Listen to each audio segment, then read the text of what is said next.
অবশেষে বাংলাদেশের বিপক্ষেই গেল সিদ্ধান্ত।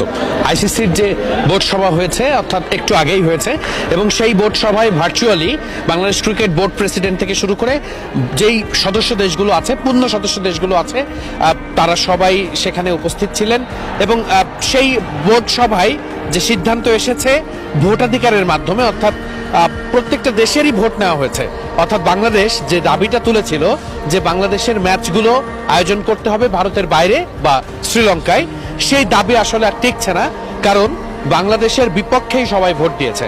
আমরা গতকাল থেকেই একটা সংবাদ দেখছিলাম যে পাকিস্তান ক্রিকেট বোর্ড একটা চিঠি লিখেছে আইসিসির কাছে। লিলি আল্ট্রাসফট সিরাম জেল স্কিনে দেয় 3 গুণ সিরাম হাইড্রেশন। সিরাম জেল হাইড্রেশনে ব্রাইট থাকো সব সিজনে।